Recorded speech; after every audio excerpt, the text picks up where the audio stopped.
હાજી પપ્પા, હું તમારો લડકવાયો દીકરો દેવ વાત કરી રહ્યો છું. નમસ્તે, પગે લાગુ. હા પપ્પા, મારો નંબર નથી, મારા ભાઈબંધનો નંબર છે. મારો ફોન તો હું સ્વિચ ઓફ જ રાખું છું, મારે સ્ટડીમાં ડિસ્ટર્બ ના થાય ને એટલા માટે પપ્પા. મેં તમને અત્યારે એક સારા સમાચાર દેવા માટે કોલ કર્યો છે પપ્પા. હું તમને કહેવા માંગુ છું કે અમારી કોલેજમાંથી ખાલી માત્ર ને માત્ર 3 વિદ્યાર્થીઓને સિલેક્ટ કરવામાં આવ્યા છે. એક અમેરિકાની કંપની છે જે અમને નોકરી આપવા માંગે છે પપ્પા, જેમાં મારું નામ છે પપ્પા. ખૂબ ગર્વની વાત છે, આપણા ખાનદાનમાંથી કોઈ આ પરીક્ષા નહીં આપી હોય પપ્પા. જી જી જી પપ્પા, મમ્મીને પણ ખુશખબરી આપો. જી પપ્પા, તમારા આશીર્વાદથી બિલકુલ પગે લાગુ પપ્પા. તમારા આશીર્વાદથી જ થાય છે આ બધું જે થાય છે. આમાં છે ને પપ્પા, અમારે નોકરી લેવા માટે એક એક્ઝામ દેવાની છે જેનું નામ છે બેકલોગ.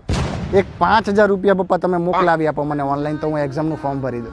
ના પપ્પા, કોઈને વાત ના કરતા પપ્પા. શેરીમાં તો કોઈ ના કહેતા, ઓલો બાજુવાળા કહેતા તો ખાસ ના કહેતા કે મારે બેકલોગ કેટીની એક્ઝામ આવી છે એમ. એને ખાસ નહીં કહેતા. જો મને એ બધાની નજર લાગી તો હું બિલકુલ આ પરીક્ષામાં પાસ નહીં થઈ શકું પપ્પા. હું લાગી જાઉં ને પછી જ આ વાત કરજો. જી જી જી પપ્પા, થેન્ક યુ સો મચ. અત્યારે જ મોકલાવી આપો પપ્પા. હા પપ્પા, પગે લાગો પપ્પા. હાલો. હાજી પપ્પા, નમસ્તે, પગે લાગો.